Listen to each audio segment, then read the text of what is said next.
to be shared by Michael O'Dwyer of the Daily and Sunday Telegraph and Louisa Clarence-Smith of the Times.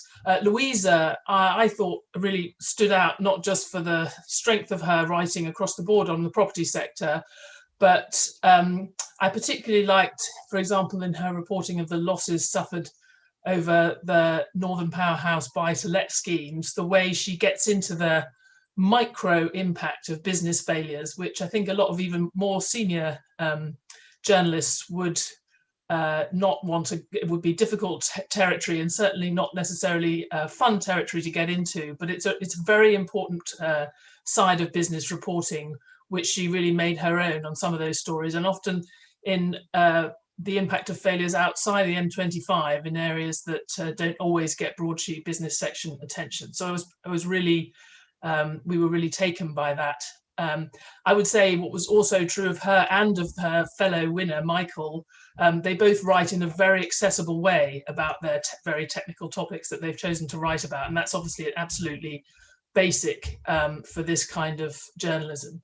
Michael, as for someone so early in his career, it's very impressive that he's taken on really quite forensic investigations and topics and made them his calling card. And we particularly thought, the judges, that his story on Lloyds Bank grooming clients for failure was a very strong investigative piece for someone of any age, but certainly so early in his career. And we also thought that his writing made him a standout candidate. So congratulations to Michael and Louisa.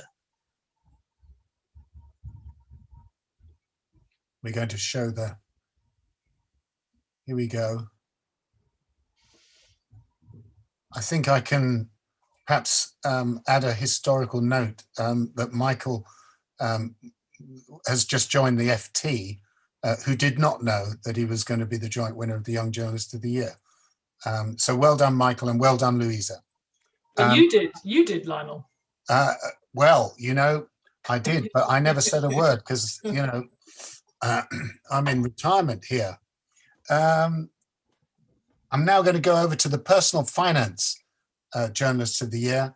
Over to you, Bill.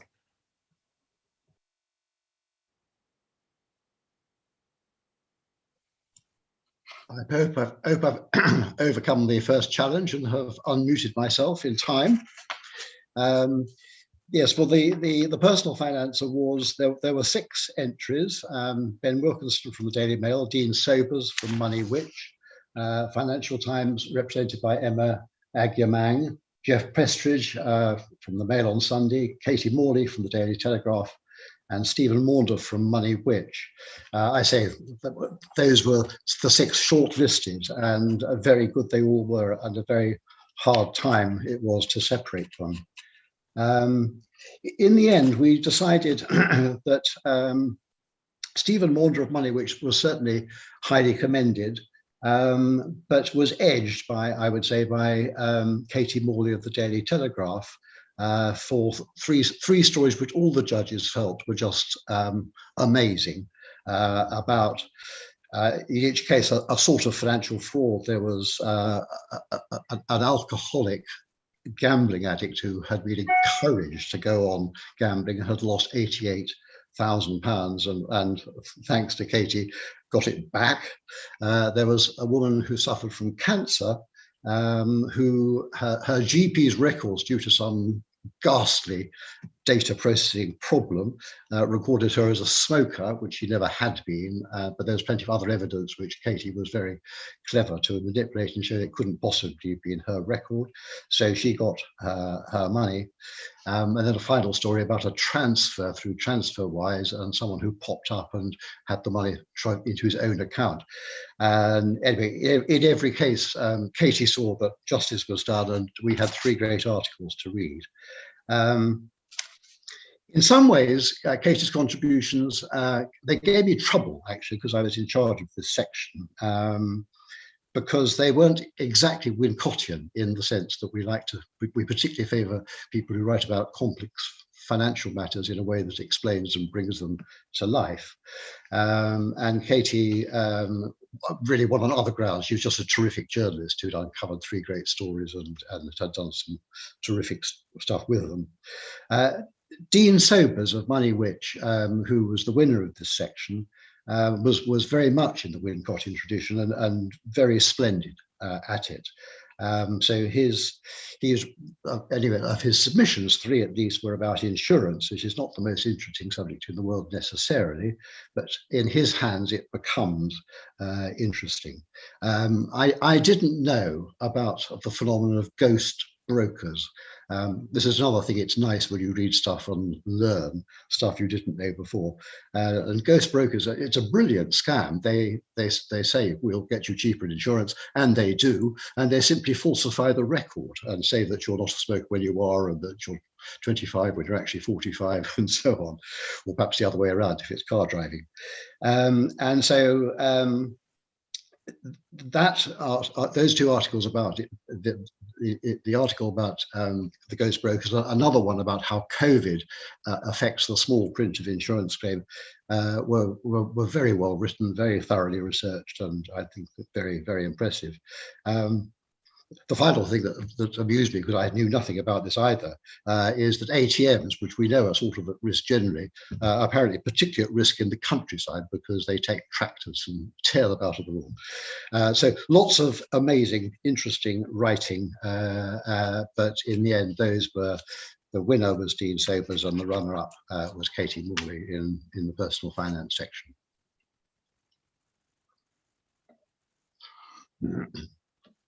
Excellent. I would add that the Witch entries were very good, particularly well illustrated in order to complement the clarity of the writing.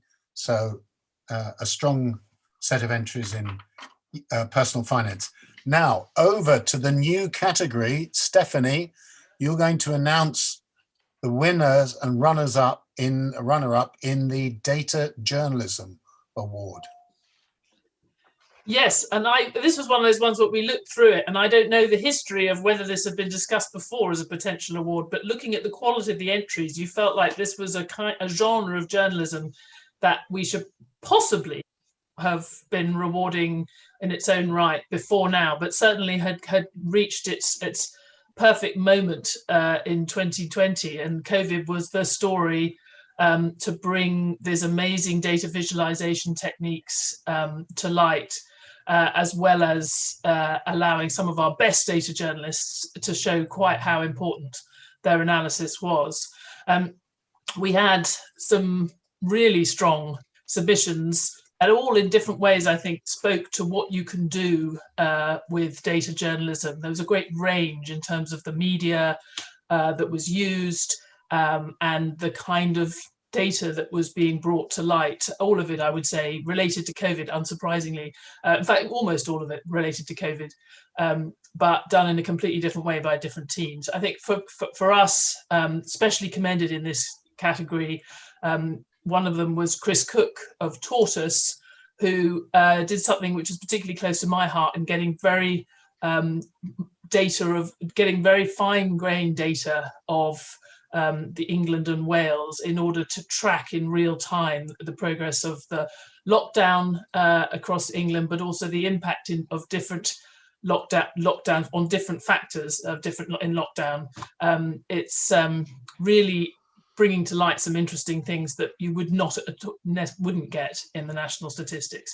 Of a completely different vein was the FT's data visualization of COVID-19 and its spread over the world, which the judges called magisterial, compelling, and a brilliant way of bringing together all this data. It was certainly something, it was one of the first times I'd looked at something, a data visualization, and thought this only works online. This is something where actually bringing something online has made it richer and more interesting and more informative as a result. And that was by the Financial Times Visual and Data Journalism team. But the winner of this award by a clear margin in the view of the judges was Ed Conway of Sky, who day after day had the difficult job, always has the difficult job of putting on television difficult and challenging data and making sure that people understand it and realize its significance. I think what he has particularly done during the coronavirus crisis is find data that other people hadn't seen, and break news with that data, which is hard enough if you're a journalist focused only on that. But if I know from experience, if you have a position like he has for a television network, you don't necessarily have time to do that kind of digging. And for him to have made news as much as he did last year, I think was really impressive. I'm also find it very endearing if someone can explain exponential growth on television in the way quite as well as he did. And if there was a year that we needed to understand log scales, this was definitely it. So I'm delighted that Ed Conway awarded it, and I think it's potentially long overdue.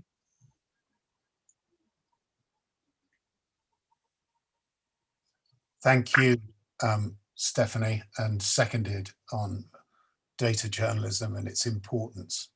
We'll be hearing a lot more about that. I'm now going to go back to Bill to talk about the regional and national journalist winners.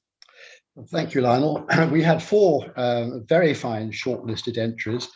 I'll start by mentioning Hannah Baker from the Southwest and Mark Caskey from the Yorkshire area, who both of them, I think, wrote some very interesting stories about their regions. But they were shaded by Martin. I've had a moment here, by Martin McLaughlin of the Scotsman, who basically mined a wonderful rich seam because Turnberry golf course is located in Scotland, and Trump has something to do with it, as we all know. And Martin had dug and dug and produced a stream of amazing, I mean, stuff we sort of all knew, but he might be going on, but he had chapter and verse of what was actually going on. And it was, it was very shocking in some ways. The £25,000 spent on security staff for the visit by Donald Trump's son to Turnberry. The £1,000 freebie, not very much perhaps, but it was to Woody Johnson, the US ambassador, who, as we all know, is the heir to the Johnson & Johnson fortune and doesn't really need a freebie. To more sort of serious pieces about Trump's plans to develop residential property and exploit the kind of Turnberry area in that region, to the great annoyance of the locals who bitterly resent it. And then a final piece about Prestwick Airport, which has become some kind of fueling post for the US Air Force, and question why was that happening was posed. So those were very good stories, and we felt he was worthy of a commendation. But the really outstanding submission of these 4 was not from Scotland or from England, but from Northern Ireland, which, as we all know, is going through some historic moment. And this was a superb documentary by the Spotlight team, led by John Campbell, who presented it, is the economics editor. And really the story was about the Irish Sea border, which is a very, very big story. It's the result of amazingly broken promises. And it was one of the participants on the show said it was perhaps the most significant event or change to the Northern Irish situation since partition. Now that's a big claim, but John Campbell really stood it up, I thought, magnificently, with a great deal of detailed reporting. He focused in on, I can hardly say the words without yawning, export health certificate, but boy, did he make that interesting, and showing how getting export health certificates was going to cost something like £100 even for a small truckle of Stilton cheese, which meant that such cheeses would more or less have to disappear from Irish shops because it would double the price and the consumers wouldn't pay that. And of course, the French cheeses would come in without that deed because Northern Ireland remains part of the EU. So, as I say, fascinating detail, lots of wonderful pictures of trucks and the huge queues that might form as these certificates are insisted upon. And as I say, he brought it all back from the very particular to the wider picture. He started with that and then brought it back at the end with some senior politicians saying these very important things about how very damaging to Northern Ireland the border down the Irish middle of the sea is. And I felt this was the last of the four I read or watched. And as soon as I'd seen it, I knew it was my outstanding candidate. Every other judge agreed with me. So congratulations to BBC One, Spotlight, and to John Campbell for winning the section. Thank you, Bill. Excellent. Well done, John Campbell. Over to you now, Christo. You're going to talk about the audio and then the visual journalism awards winners and runners-up. I am indeed. Let's start with, as you said, with the audio. Audio is one of those sectors that historically has always had a really strong entry. I think, and nearly always a very, very strong, dominated by the BBC.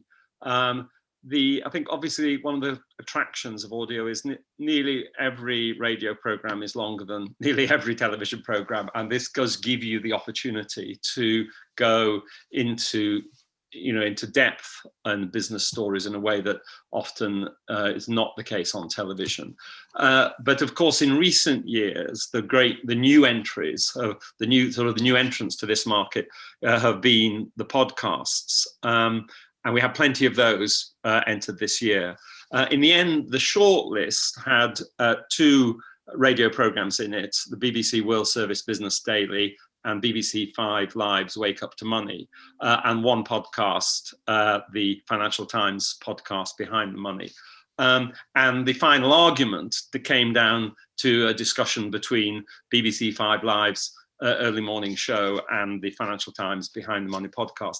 The BBC 5 Live early morning program, I mean, I'm not sure how many people listen to this, but it is a constant amazing achievement. They are often working under very, very tight time pressure. There is no sense in which they abandon serious journalism and discussion. They get high level people to appear on it. It is I think they probably have won in the past, but it is a constant wonder to me that they pull this off. And the entry that they made this year, which was the collapse of Flybe, that happened only 90 minutes before they went on air, was an outstanding example of what they're capable of. The Financial Times Behind the Money, as I said, was one of several podcasts entered. Producing podcasts is not as easy as many people think. There are some absolutely terrible podcasts out there. To make them work, you do need to have a different tone and a different pace than on linear radio. And given the opportunities that the length offer, you need to use it well to tackle a wider range of stories than normal. And some of the entrants just haven't grasped this yet. However, the FT's Behind the Money absolutely stood out way ahead of the others for its imaginative editorial judgment, some important stories, great clarity and insight, and surprising stories as well. So we debated this for a long time, but in the end, we decided that we should highly commend Wake Up to Money, but give the Wincott Audio Award for 2020 to the Financial Times Behind the Money team, the host, Amy Keane, the producer, Awakemi Aladesuyi, the sound engineer, Breen Turner, and the editor, Liam Nolan. So, congratulations to that team, a tremendous achievement.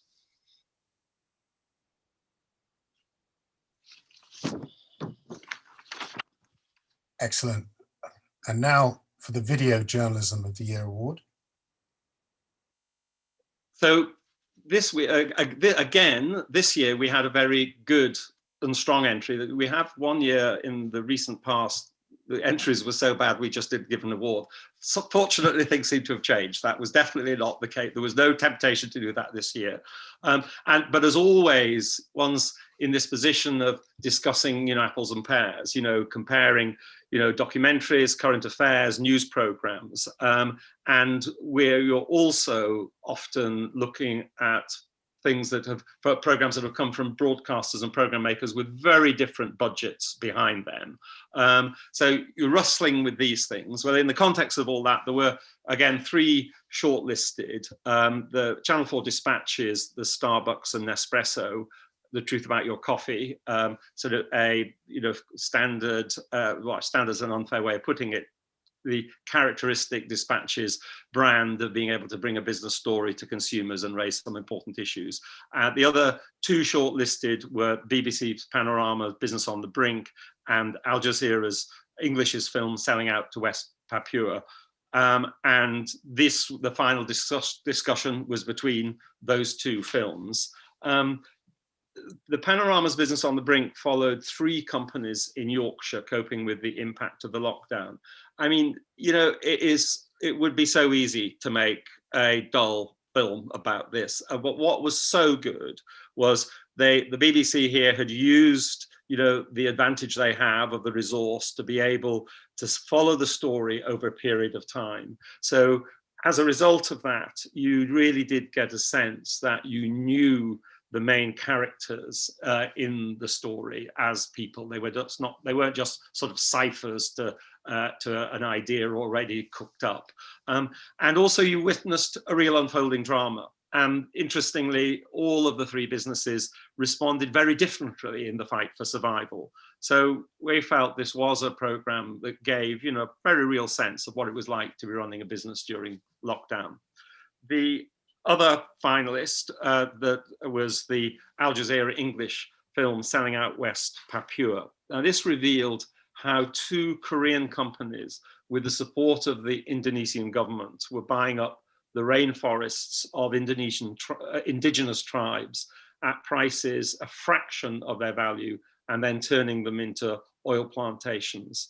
I mean, this is actually quite a dangerous place to be a journalist. Lots of journalists have been killed working in that area, and getting hold of reliable evidence and testimony is not an easy thing, but the film managed to do all that, and also to lay its hands on really important documents that demonstrated beyond doubt what had gone on.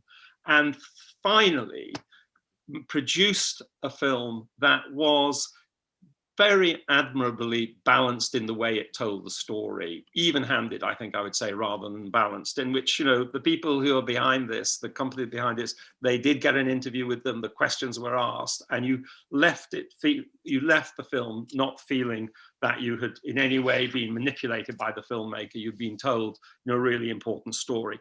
And we do highly commend the Panorama program, but it was really overwhelming that everybody felt that the prize should go to the Al Jazeera Selling Out West Papua. And the team that made it, Drew Ambrose, a senior reporter, producers, Jenny Henderson, Nick Ollie, Liz Gooch, and Sharon Rubal, deserve tremendous congratulations for what they've achieved. Thank you, Christo. Well done, Al Jazeera.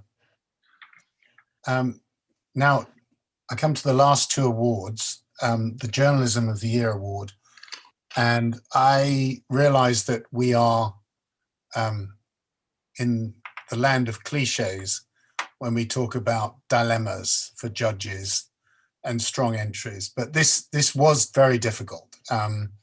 We had to balance the timing. I've got to mention it wasn't shortlisted, but Wirecard, the FT investigation led by Dan McCrum and Paul Murphy, is an absolutely extraordinary effort across continents, probably exposing the biggest financial fraud since Enron, against the weight of the German establishment and lots of investors and enablers in the City of London who backed them. I was privileged to play something of a role back in 2019. And of course, in 2020, it did burst. Finally, the dam burst and Wirecard was exposed as a gigantic fraud. So I will extend my personal congratulations to Dan, Paul, Stefania, Palmer in Singapore. I know today they've actually revealed and got the whistleblower behind Wirecard, at Wirecard, on the record, who, by the way, said that it was his mum that made him do it to finally tell the story. But enough of that. There were three, I think, bodies of work which really stood out alongside the Wirecard, which were very strong in 2020. The first was an absolutely rollicking tale by the Bloomberg investigative team of, as I say, in full technicolor, of how a group of Essex traders drove down the oil price and made off with profits of $700 million. This was by Liam Vaughan, Kit Chelle, and Ben Bain.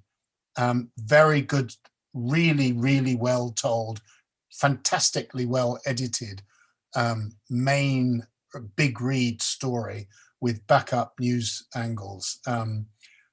Exceptional journalism. The second, again, involving teamwork, which is, again, an important new feature. It's not just about an individual, it's teamwork and a body of work featuring deeply reported an original set of features by The Economist on the inner workings of the big tech companies, not just in America, inside Amazon, Alphabet, and Microsoft, but also the Ant Group and the digital payments revolution in China, of course, Ant then being seriously challenged by the Chinese authorities in late 2020, 2021.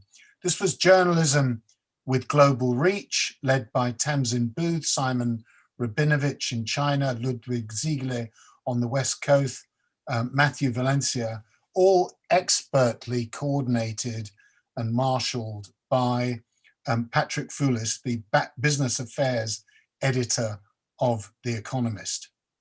Now, both these entries were highly commended and indeed potentially worthy winners. But in the end, the vote of the judges went to Tim Harford, who really had a vintage year, operating not just in the BBC and the FT, but across multiple platforms, multiple media with his columns and feature in the Financial Times, and 3 flagship programs for the BBC. Tim's range and versatility, who else could explain data and microeconomics in such an arresting and lucid style, make him this year's choice of the judges for Journalist of the Year. Well done, Tim.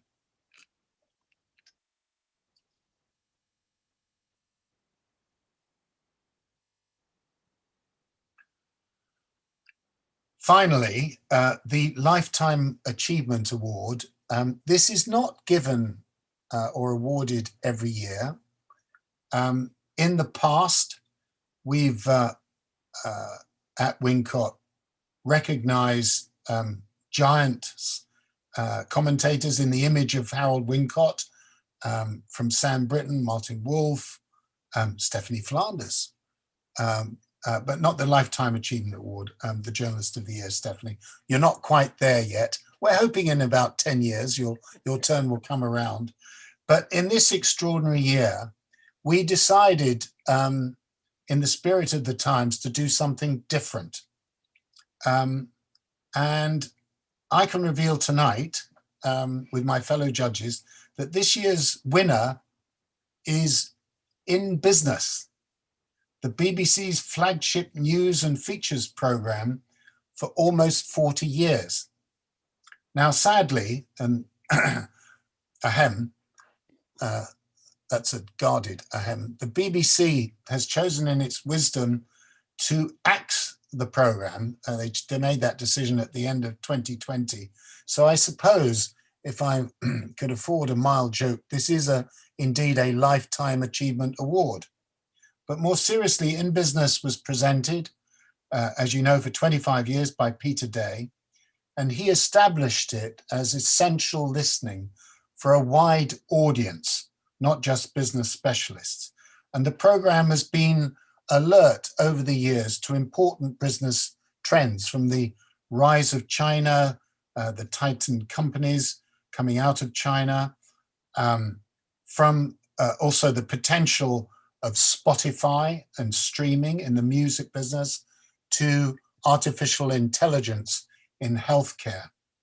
This year's featured entries included a post-Brexit programme on the UK Up for Sale, features on home working, a very important phenomenon, which is likely to endure, I suspect, if only in partial form as we go forward after this pandemic, and small and medium enterprises coping with furloughs, labour shortages and lockdown. This included a berry farm, a haberdashery, and of course, an English pub. I congratulate In Business. I think the In Business team has done a fine, fine job. We will miss you. No doubt it may emerge in Phoenix-like form in a news guise, with the BBC putting its full weight and money behind business programming. I say no more. But in the spirit of Wincott, I would ask you to raise a glass in or inside an English pub to In Business, the Lifetime Achievement Award, which gets the Lifetime Achievement Award of Wincott for 2020. So well done, Penny Murphy, Ruth Alexander, Arlene Gregorius, Charlotte Ashton, Phoebe Kane, Chris Bowlby, John Murphy, Caroline Bailey, and Beth Sager-Fenton. A true team. Well done. Thank you. So, with the permission of the director, Tony Major, and my fellow judges, I want to thank everybody for being here tonight. It's been, I think, a great event. I wish I could see you in person. Do bear in mind that we will be having a Wincott lecture later this year, almost certainly, I think, in physical form. We'll have a physical presence, and we'll definitely come back in physical form next year at our usual venue at the Mansion House. But in the meantime, can I thank you, because we had more than 150 entries across all categories, and the judges did a lot of reading, me included, but we enjoyed it. And we therefore toast, acknowledge the state of business and financial journalism in this country.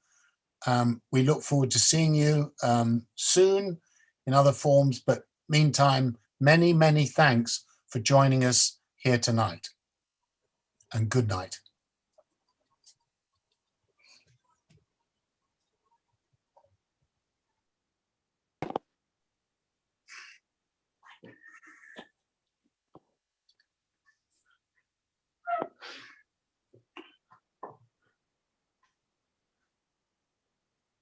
Well, thank you. On time, 45 minutes. Well done. A good event, many wise comments made.